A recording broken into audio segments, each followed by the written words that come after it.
Welcome, everybody, to USNI and Naval News. We use usni.com and navalnews.org, and the WarZone is our three primary sources for this segment. We're going to begin today by talking about the Vice President, Kamala Harris, is stressed U.S. commitment to the Indo-Pacific during a regional tour, calls out Chinese aggression here in this piece written by USNI News.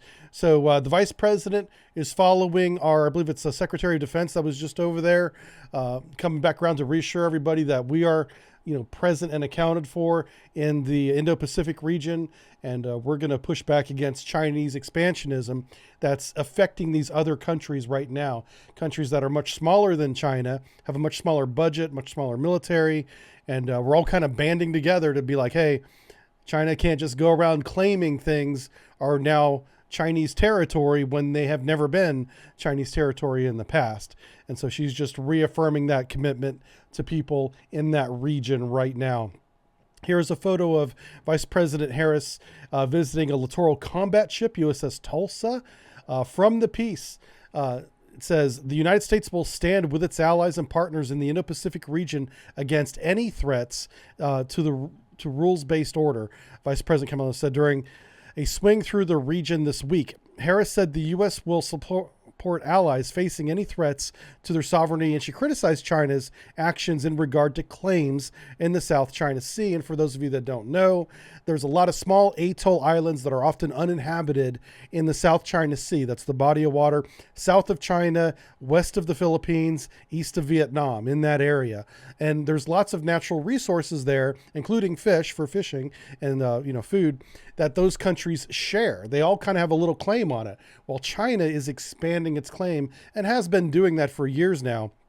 And they're beginning to back up that additional expansion by building their own atolls, dredging up sand basically from the shallow areas and trying to make man-made islands. And then they're turning some of those islands into military bases, Chinese military bases with airstrips and buildings and radars, and, so they can hold that position should it come to that.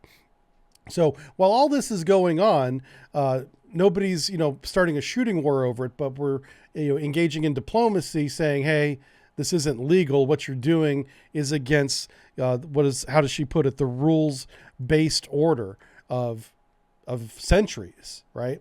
So China's trying to expand in that. Okay, so from going back to the piece here, it says, in a speech on August 24th in Singapore, Harris noted her visit the day prior to the USS Tulsa LCS-16 in Changi Naval Base, described the ship as a symbol of the deep and enduring, security partnership between the United States and the nations of the region. She probably could have picked a better ship to talk about how strong our relationship is with these other countries. That she doesn't understand what she just said there. That's a bit of a backhanded compliment. But going on with the piece, the Vice President, I say that because the LCS is a useless mine hunter. In other words, it's going to find the first mine it come across and blows up. That's the purpose of the LCS at this point. Okay, going back to the piece, the Vice President also reiterated the U.S. vision of a free and open Indo-Pacific, and yet in the South China Sea, we know that Beijing continues to coerce and intimidate and to make claims of a vast majority of South China Sea. These unlawful claims have been rejected by the 2016 arbitral tribunal decision. I guess I went to arbitration. Okay. And Beijing actions continue to undermine the rules-based order and threaten sovereignty of nations. So basically just speaking out about it, I really agree with the position we're taking here. If we did nothing, that would only encourage China to be more aggressive. And like I said at the beginning of the cold water stream, if we don't stop them now, they'll just continue to want more. We've seen this for centuries, specifically in European history, where one country after the other for hundreds of years since the fall of the Roman Empire has been trying to claim more and more of that territory. And it's only into the last 80 years have things really kind of solidified in Europe. Well, now we're starting to see the Asian theater do what the European theater did for the last 600 or so years. So we know that if we appease these expansionistic claims and dictatorships, they'll only want more. They never have enough. So diplomatically pushing back early and often, like we're doing now, is the right strategy to get what we want, which is restore order to the nations and not getting to a shooting conflict. I think it's a smart and effective strategy. So here is Vice President Kamala Harris greeting Commander Brandon Combs, commanding officer of the Independence Variant Littoral Warship USS Tulsa, LCS-16. Yeah, beautiful ship. I wonder if she came in on helicopter there. That's the inside of the ship right there. You can see all the fire retardant material there. Very cool. Okay, it's a 7-day visit. Vice President to Singapore and Vietnam builds upon Defense Secretary Lloyd Austin's previous tour. That's the one that was just completed, I think, a month ago. So the tours come from the Biden's administration seeks to assure Indo-Pacific countries that the new administration is committed to the region. And I think, despite her gaffe about saying the LCS demonstrates our strength and resolve and it being the most useless warship in any Navy, other than that gaffe, I don't think that, I think that we are doing the right thing. All right, let's see what chat has to say. What do you guys think about this? Epinage says, they had to use the LCS. Someone borrowed the Navy's canoe. Okay, I'll approve that one. That's a good comment. Kep says, I noticed the USN wants to run drone ships that serve as VLS carriers. I was thinking that the LCS would make a useful command post for the drone ships. That would be a good repurposing of the LCS ships. Now, what you would not want to do is have one ship, even if it's, an aircraft carrier, an LHD, or an LCS. You don't want one ship being the sole responsible for all these drones. It's going to be a shared responsibility, a tiered system. But LCS could be one of those ships that control the drones, because you don't want to have a single point of failure on any network. Imagine a network like a web. And on the outside of that web are those drone ships. And the ships on the inside of the web control the drone ships. And LCS could certainly be one of those. Very good point. All right, let's move on to the next story here. We're going to Sweden, I think. Are we going to Sweden? No, we're not. Not yet. I got a little bit ahead of myself. I see what happened. Okay. The Navy's destroyer and Coast Guard are making an 8th U.S. Taiwan Strait transit this year. And we're only 8 months into the year. We still got another quarter to go. This piece from the USNI News, Mallory Shelbourne states, and there they are. Look at the two ships passing each other in the Taiwan Strait. You can see land right there.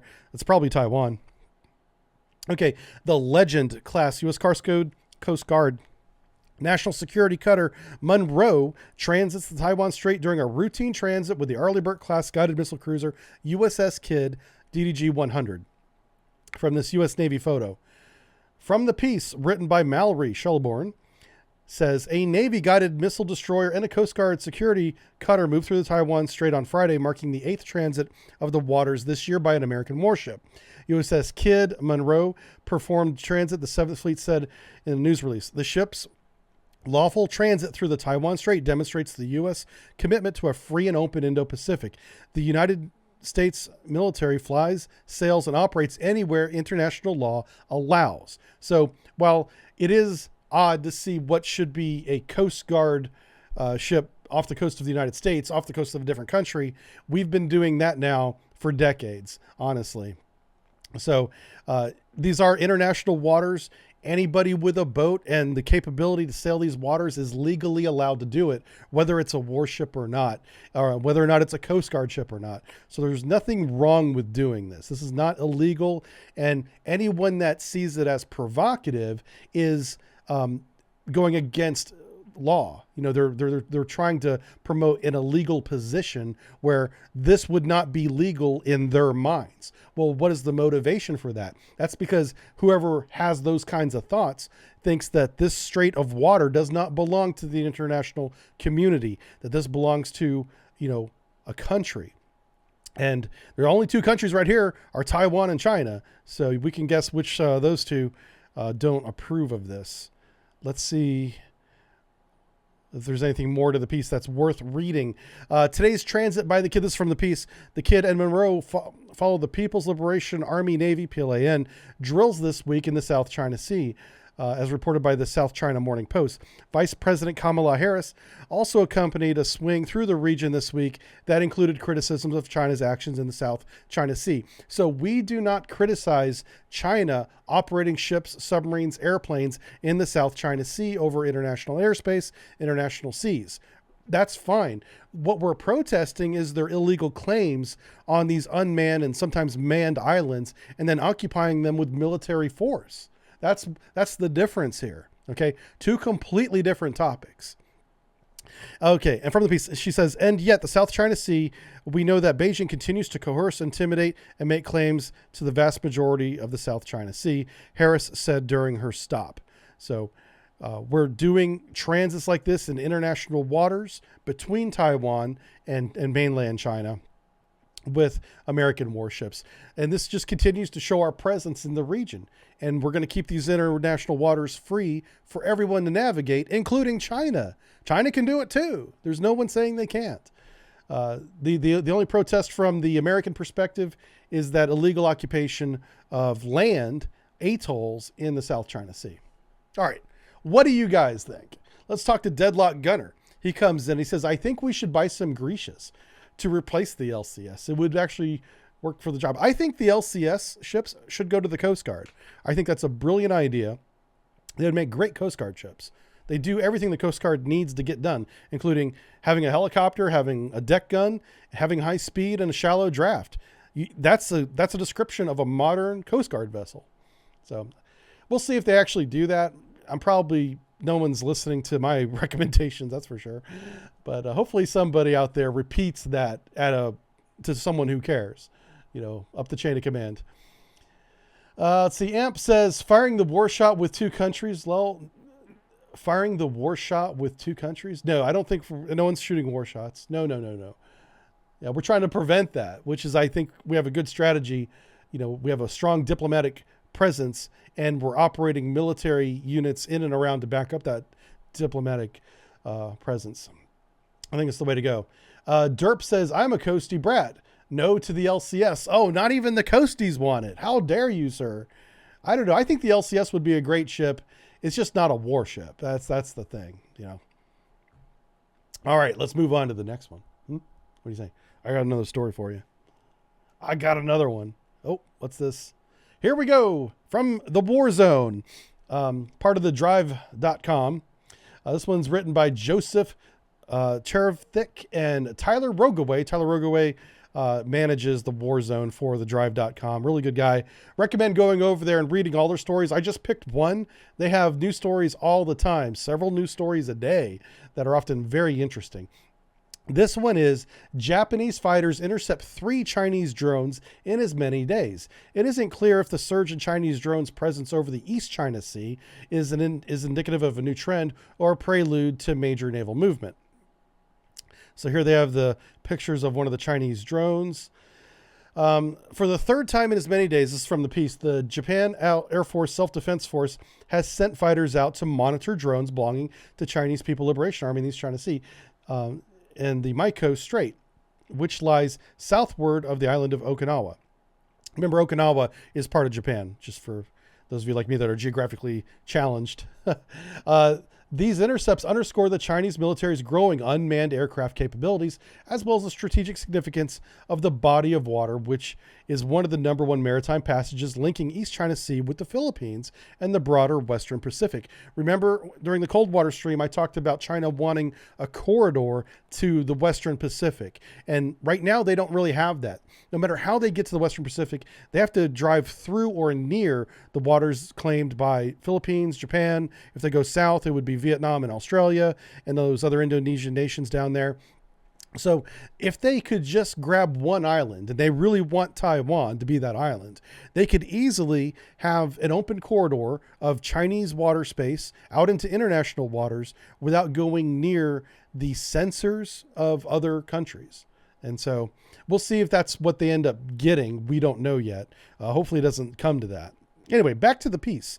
It says, in a recent flurry of activity that began on August 24th, 2021, when a lone Teogen TB001 Scorpion medium altitude long endurance, or a male, drone flew into the East China Sea northwest of Okinawa. North and west of Okinawa. Okay.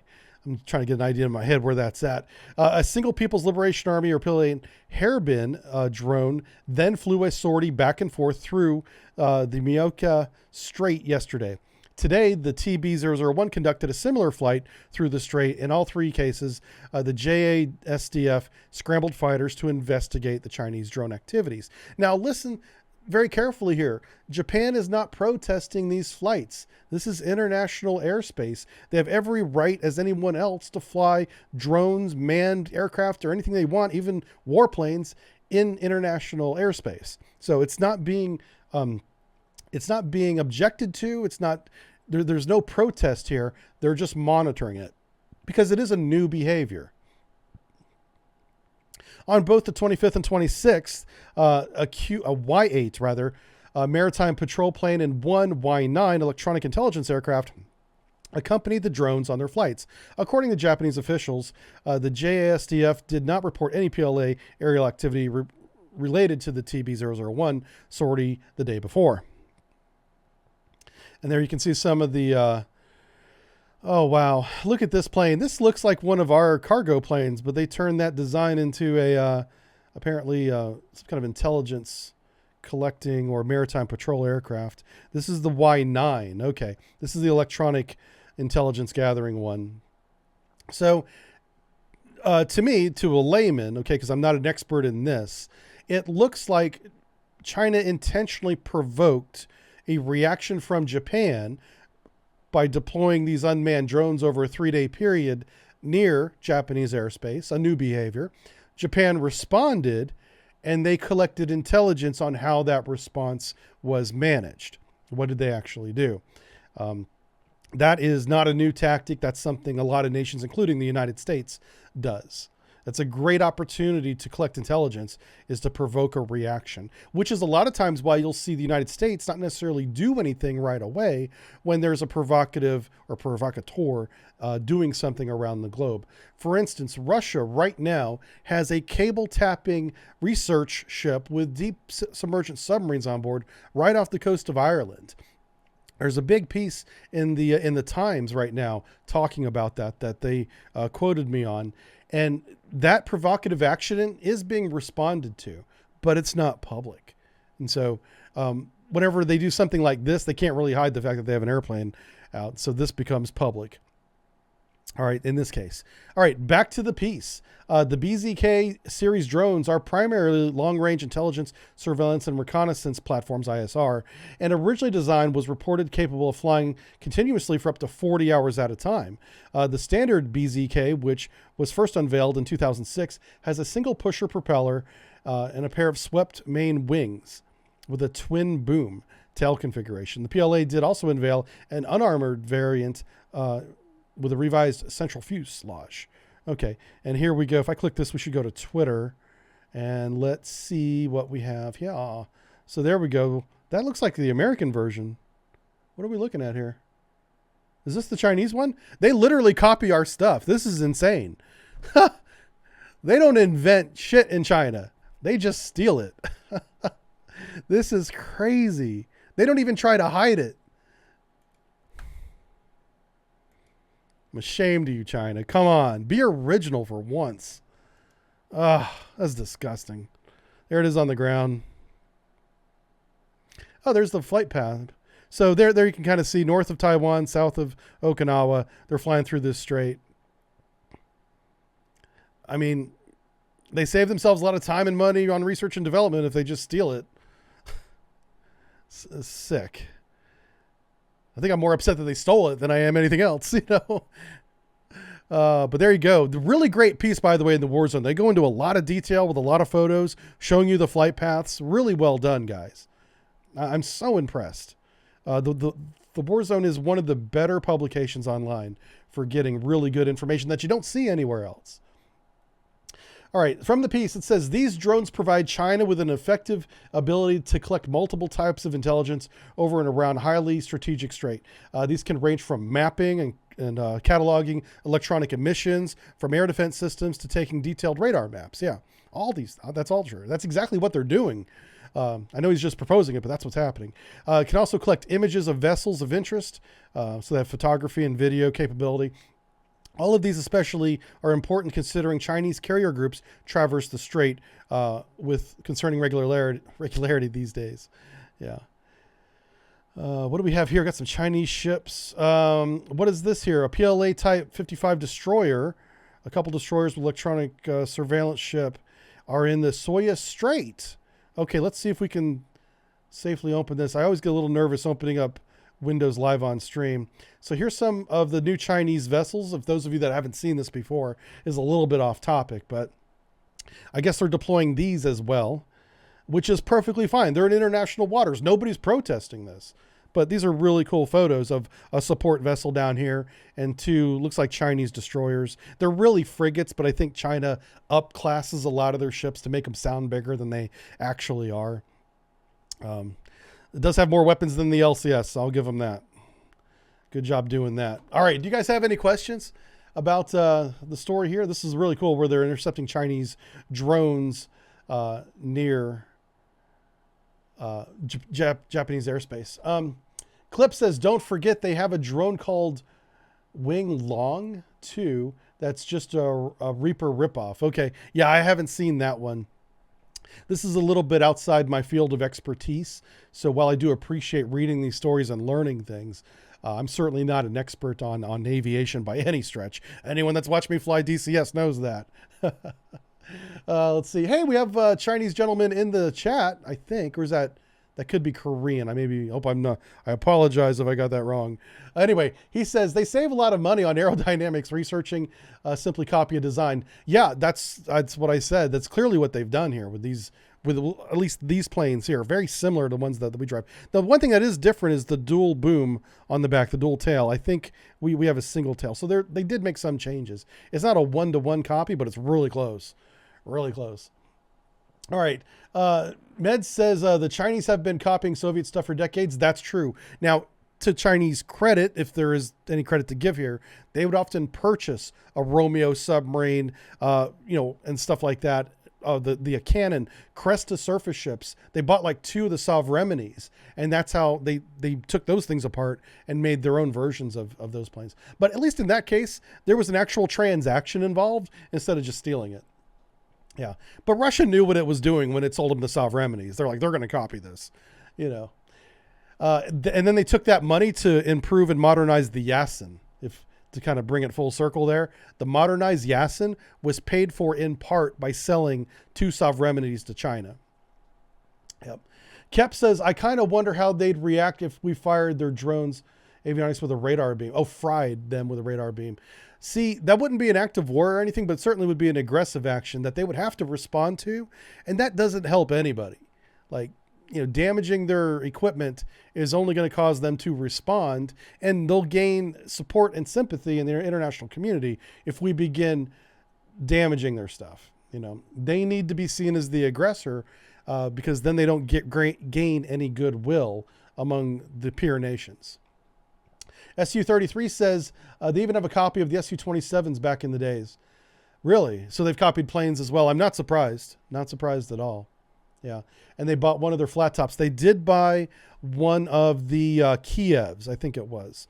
And then they, I don't know if it still is operational though, but they definitely bought a Kiev. Yep. We need to escalate to stop the provocations. You have to be careful how you escalate it, right? You need to be diplomatic about it, right? But the diplomacy needs to be backed up with military might, which is what we've been demonstrating, especially in 2021 in the South China Sea and the surrounding regions.